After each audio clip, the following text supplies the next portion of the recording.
Que existem as variantes linguísticas. Toda forma de expressão é uma forma social. O aluno que não fala padrão, com tudo isso. Em relação a certas variedades O bom linguísticas. falante é o poliglota na própria língua. As diferenças entre norma culta e a língua coloquial, que são o tema do encontro de hoje, foram o pivô de uma controvérsia que ocupou jornais, revistas e a televisão em maio de 2011. Foi uma grita.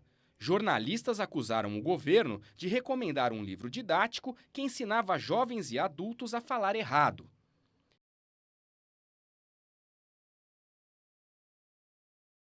Em vez de dizer os livros, a autora Heloísa Ramos escreveu: é possível admitir que se fale os livro. Mas afinal, os livro está ou não errado? Tem errado na língua? Essa diferença e a forma de tratá-la na sala de aula estão na primeira parte do programa de hoje. Acompanhe a professora Marlene, seus alunos e o poema de Manuel Bandeira. Agora sim, café com pão, agora sim, voa fumaz, foge bicho, foge povo, passa ponte, passa poste, passa pasco, passa boi, passa boiada, passa galho de gazeira, debruçada no riacho, que vontade de cantar! Escola Municipal Cassiano Ricardo. A professora Marlene partiu de um poema de Manuel Bandeira, Trem de Ferro, para trabalhar diferentes temas relacionados à língua portuguesa. Ele estava tentando falar assim, eu tô no sertão, Oricuri, ele tá falando que eu tô numa cidade que fala desse jeito. Quando me prenderam no canavial. Será então que existem muitas línguas dentro do português? Se ele for um migrante que veio lá do norte e do nordeste, ao chegar aqui, ele vai fazer uso desse tipo de linguagem. E isso é errado? Não, não é? É uma variação da língua que nós devemos respeitar. Passa boi, passa boiada, passa... Manuel Bandeira, quando escreveu Trem de Ferro, não utilizou exclusivamente a norma culta da língua. Todo o tempo, ele faz uso da Variante linguística. O importante é isso, é que ele saiba, que ele tenha disposição, que ele saiba, que ele tenha conhecimento do que é correto, da linguagem culta, da linguagem dentro de uma gramática normativa, mas que ele também conheça que existem as variantes linguísticas que foram comentadas e permeadas pelo poema, mas que ele reconheça e que ele tenha respeito por ela. E que ele tenha respeito para as pessoas que também falam desta forma. E se ela foi contemplada por um poeta como Manuel Bandeira, então, quem somos nós, né? Para qualificar ou para desqualificar qualquer outra coisa. A língua é viva como uma cidade.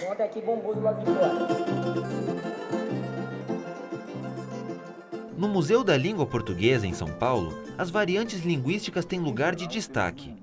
O mapa dos falares. Pai é pai, mãe é mãe, ninguém melhor do que ninguém. Ao seu voo patativo, deixa o choroso Nordeste. Canta um amargor de canha. Se a língua é um elemento constitutivo da identidade, ridicularizar a língua que alguém fala é atacar a identidade do sujeito. Filha, ficou para nós e para ti, cartão postal do poeta e dos bons ventos daqui. Um paulista não fala como um carioca. Um pernambucano não fala como um gaúcho, um baiano não fala como um catarinense, etc. Eu estou fazendo grosseiramente por estados. Não é assim que é o recorte dialetal no Brasil. A vida moderna está possibilitando as pessoas pensarem mais em si e ficarem mais tempo sozinhos. Então, meu pai trabalhava, além do bolicho que vinha... A língua também varia de geração para geração. E, portanto, os mais velhos tendem a falar uma linguagem mais conservadora que os mais jovens. A linguagem varia de grupo social para grupo social. Então, eu tenho a norma culta, que é aquela empregada dos jornais, etc. Mas eu tenho as variedades populares de fala. A língua varia também de situação de comunicação para situação de comunicação. Veja, é diferente a minha conversa no bar com os meus amigos, onde eu me permito certas brincadeiras, eu me permito usar uma linguagem mais relaxada, tal, da minha linguagem como professor em sala de aula. Sexta-feira dando rolê, vou fazer o quê? Nunca mudou, nem nunca mudará o cheiro de fogueira. Eu não estou recusando a norma culta, mas eu estou dizendo que a prescrição dos gramáticos não pode ser artificial, não pode estar desconectada da língua culta, real, falada no dia a dia. Tem sabor de mar, pode ser discreta e inclina da dor, mulher da predileta, calada ela vê. Língua errada do povo, língua certa do povo, porque o povo é que fala gostoso o português do Brasil. Os versos citados por Fiorin são do poema Evocação do Recife, também de Manuel Bandeira. A vida não me chegava pelos jornais nem pelos livros. Vinha da boca do povo, na língua errada do povo, língua certa do povo, porque é ele que fala gostoso o português do Brasil. O filho vira filhinho e o pai, paizinho.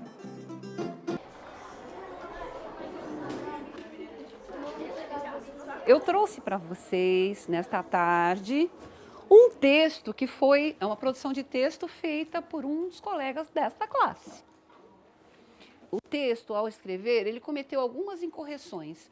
Eu tenho a impressão que, ao olhar, vocês já estão observando isso, não é? Nós já podemos verificar algumas palavrinhas que estão dispostas de uma maneira, ortograficamente falando, errada. A produção de texto de todas as quintas séries, eu selecionei algumas delas, distribuí para o grupo de alunos. Cada grupo fez a edição do texto de um colega. Além de eles lerem um trabalho de um outro colega, eles puderam corrigir e se sentiram também capazes. Eu sou capaz de corrigir alguma coisa que não seja minha. Saí do trem ansioso. Esse ansioso está correto? Não, né, gente? Qual é a maneira correta de escrever? Com S? Muito bem. E quando você olha com um trabalho de um coleguinha, de uma outra pessoa, ele passa a ser feito com mais atenção. Primeiro, porque você quer conhecer a história. Segundo, porque você encontra palavrinhas que são desconhecidas para você ou não. Eu vou ler o texto, o homem e o trem, o errado antes, e depois o Jonathan vai ler o depois.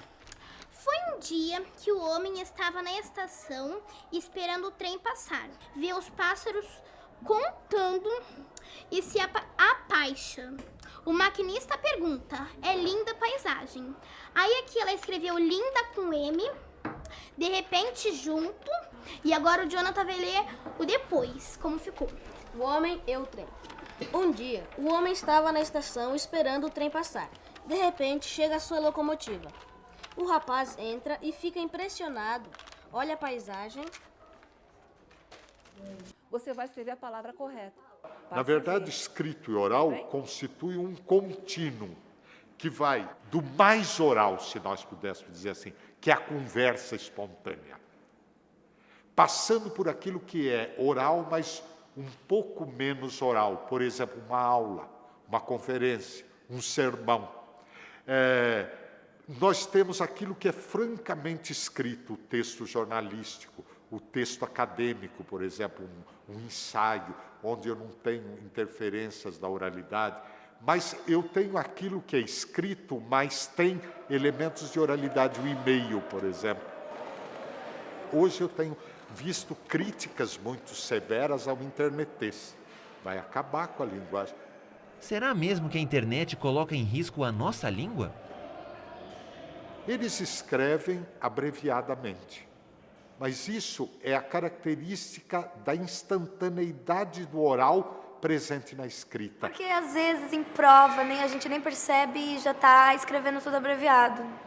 Você a gente abrevia com VC, porque, PQ. Deixa os acentos de lado e coloca uma letra para dar uma sonoridade parecida. Tem aquele beleza que todo mundo abrevia também. O que é notável é você se debruçar sobre as abreviaturas. Por que BLZ dá a ideia de beleza? Isso me remete à origem da escrita alfabética.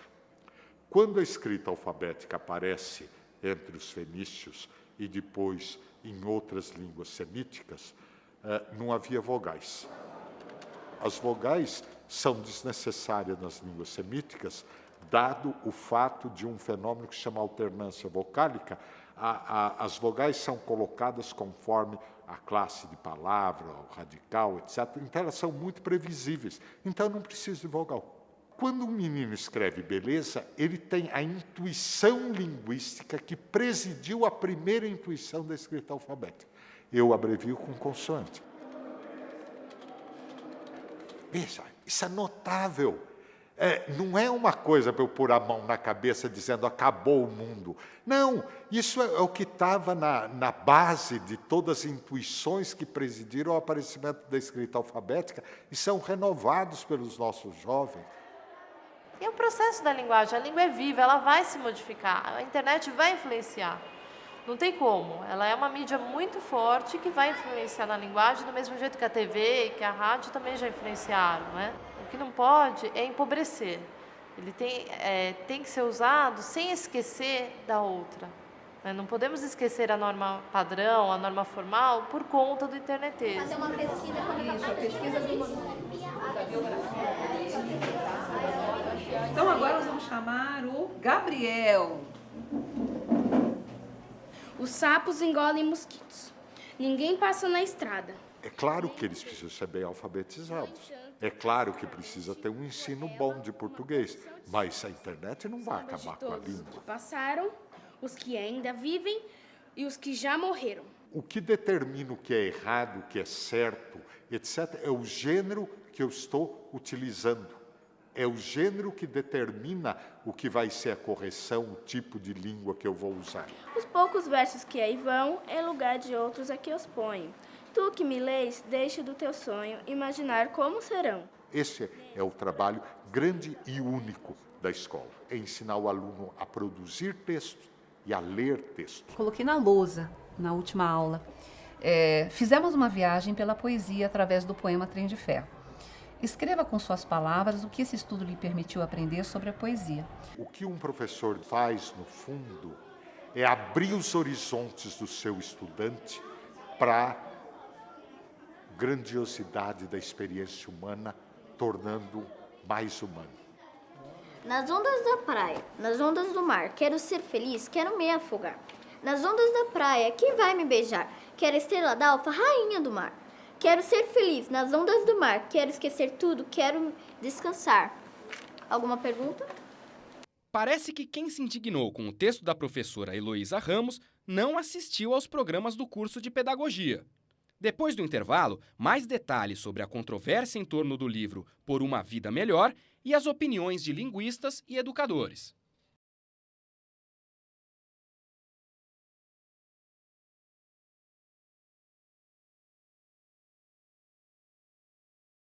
De volta à oposição entre norma culta e variedades linguísticas. Para começar, vamos ler o que escreveu a professora Heloísa. Os livros ilustrados mais interessantes estão emprestados. Você pode estar se perguntando, mas eu posso falar os livros? Claro que pode, mas fique atento, porque dependendo da situação, você corre o risco de ser vítima de preconceito linguístico. Muita gente diz o que se deve e o que não se deve falar e escrever, tomando as regras estabelecidas para a norma culta como padrão de correção de todas as formas linguísticas. O falante, portanto, tem de ser capaz de usar a variante adequada da língua para cada ocasião. Em meio à grita nos meios de comunicação, poucos foram ao texto do livro de Heloísa. Aqui na Univesp TV, o jornalista Ederson Graneto chamou os entendidos. Acompanhe. Bom, professor Ferrin, no seu entender, esse livro ensina coisas erradas? Não, esse livro não ensina o erro de português. Vamos deixar claro uma coisa para evitar qualquer ambiguidade sobre a questão. Não existe nenhum linguista que defenda que no ensino não se deve ensinar a norma culta da língua. E no caso desse livro, eu tenho a impressão que muitas pessoas que estão criticando não leram o livro, não leram o capítulo, porque o capítulo se destina exatamente a ensinar o aluno a tomar um texto que não está escrito na norma culta da língua e a reescrevê-lo utilizando a norma culta da língua. Agora, uma coisa interessante também é as pessoas pensarem que a fala popular não está submetida a regras. Ela está submetida a regras. Não existe nenhuma produção linguística que não esteja submetida a regras muito coercitivas. Vamos pegar o caso da não concordância nominal na fala popular, que é o que está gerando essa confusão. As pessoas dizem, os livros ou os meu livro, mas onde que eu tenho que marcar o plural? No primeiro elemento determinante. Eu não posso dizer o meu livros. Existe uma regra absolutamente coercitiva do lugar onde se marca o plural na língua. Veja, por exemplo, numa língua como o francês, se eu tomo a ortografia do francês, eu vou verificar que no francês mais antigo havia uma concordância nominal como existe no português. Você diz les livres. Assim. Ora, mas se eu vou pronunciar o francês hoje, eu vejo que ela desapareceu, essa concordância. Você diz le livre. Bom, então... Mas isso na norma culta lá? Na norma culta. Isso significa que a língua muda. A norma é variável. Então, isso não significa aceitar tudo. Isso significa olhar para os fatos da língua de uma maneira científica e verificar as mudanças que vão acontecendo e verificar a variação. Quando nós falamos que a escola deve aproveitar, e é isso que esse livro diz, cara, reconhecer, respeitar, não haver discriminação de natureza linguística, não taxar um menino ou uma menina, um jovem, porque ele vem falando errado, trazendo exatamente formas de se expressar da sua localidade ou do seu meio social, ele não pode ser inibido em torno da não expressão. E, portanto, trabalhando essas circunstâncias todas que se apresentam no meio da escola, que são as mesmas circunstâncias que acontecem na rua, nas baladas, na linguagem do computador, ou alguém pode condenar ou desconhecer que uma parte grande da comunicação em alta velocidade de crianças e jovens hoje se dá, inclusive, em torno de uma língua escrita que, frequentemente, nós nem conseguimos reconhecer. Tamanhas são as abreviações, palavras inventadas, quer dizer, isso é norma culta? E as pessoas e crianças vão ser condenadas para isso? Não. O que nós pensamos, e aí concordo integralmente com a postura dessa autora e até daqueles que integraram a comissão que selecionou essa obra, entendendo como importante uma contribuição para a educação brasileira, é dizer que toda forma de expressão é uma forma social. Porque a ideia dessas alterações todas que nós estamos assistindo é que você não exclua o seu aluno que não fala padrão culto do ensino. Não vá logo dizendo, você fala errado, teu pai fala errado, todo mundo fala errado, porque aí você quebrou a relação entre o professor e o aluno. É um cuidado de incorporar É isso que ela chama aí de preconceito linguístico? O preconceito seria, você fala tudo errado, você não sabe a gramática. O que, do ponto de vista científico, é engraçadíssimo, porque ninguém consegue falar se ele não tem uma gramática. Ele tem uma gramática, ou seja, uma estruturação das palavras, na sua articulação, dentro da sentença, etc, etc. É impossível falar se você não tem uma gramática. Agora, a gramática da modalidade popular, que do ponto de vista científico é mais avançada do que a gramática da norma culta, por causa do controle do ensino, ela tem que naturalmente ralentar um pouco a sua mudança, mas de todo modo são gramáticas que convivem na cabeça do aluno. Então ele tem que, a escola não quer excluir o aluno. Perguntar para uma pessoa, você pode falar os livros? Essa pergunta está errada, porque as pessoas estão falando assim. Entendi. Já estão falando assim. Só que isso não está de acordo com o padrão. Então, isso também foi muito explorado por causa desse pode aí, de um lado. O outro problema que esse texto de fato traz é designar a variedade popular como norma popular. Isso trouxe um certo ruído. Ela chama aqui de norma popular. Não é uma norma, né? Não, porque entre nós, do ponto de vista científico... Não é norma. Porque é alguma coisa normativa entre as pessoas que não têm escolaridade. Mas veja bem, é melhor preservar o uso de norma só para o padrão culto. Evita ruído, evita confusão. Então, existe o padrão culto, que é a língua do Estado, que a escola ensina. Que tem que ensinar, o papel dela é ensinar. Tem, sem dúvida nenhuma, porque é essa variedade linguística que promove o cidadão. Então, ele vai falar melhor, ele vai ser mais claro, vai ser mais expressivo e ele vai ser mais aceito fora do seu meio, do meio em que ele convive. Para aprofundar ainda mais a questão, a Univesp TV procurou outro linguista, o professor da Unicamp, Círio Pocente. Ele vai falar de como a escola pode lidar com as variedades linguísticas e do preconceito linguístico, ao qual Heloísa Ramos também se referiu em seu texto. A escola, uma das tarefas dela é ensinar para o aluno a norma culta da língua portuguesa, né? Agora, o que acontece se a escola simplesmente despreza todas as variedades linguísticas de seus alunos, né? A escola é o lugar em que a gente tem ou adquire familiaridade com a escrita. Ora, o que é ruim, eu acho, em a escola desprezar, ou desvalorizar, ou não considerar, ou taxar como errada as variedades erradas, as variedades não padrões, a meu ver, ela cria com isso dois problemas.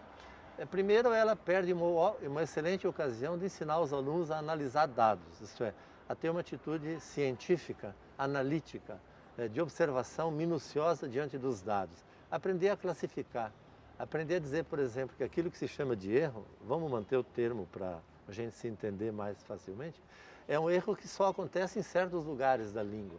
Isso é, ninguém erra em qualquer lugar, só se erra, entre aspas, nos lugares que a língua diz que você pode errar, ou diz que alguém pode errar.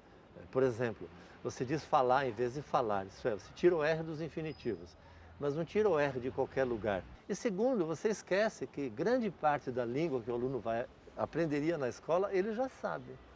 Porque, na verdade, aquilo que é correto num texto problemático está muito mais próximo do correto do que do errado, da totalidade correta do errado. Você pega um texto com numerosos erros de grafia, mesmo assim os acertos são mais numerosos do que os erros. O preconceito tem a ver com, digamos, com certo tipo de atitude que uma sociedade desenvolve ou mantém, etc., em relação a certas variedades linguísticas. Por exemplo, dizer que elas são feias ou que são erradas ou que elas não servem para pensar. Essa é talvez uma das coisas mais graves que se tem dito sobre as variedades populares ou as variedades faladas. Que elas não serviriam para a comunicação, que falando desse jeito as pessoas não se entendem ou não se entenderiam e que elas não são claras. Ora, isso é, digamos, é um preconceito na medida do seguinte, que significa dizer que a variedade que essas pessoas falam e cultivam seria a única que é boa para pensar, para ter clareza, etc., enquanto que as outras seriam obscuras ou através delas a gente pensaria mal. O que é um equívoco absolutamente brutal, porque a história da humanidade já mostrou em diversos campos, na ciência, na filosofia, por exemplo, que se pode ser claro em qualquer língua e, portanto, em qualquer variedade linguística no interior da língua, que se pode filosofar, fazer literatura, etc., etc., em qualquer uma das variedades.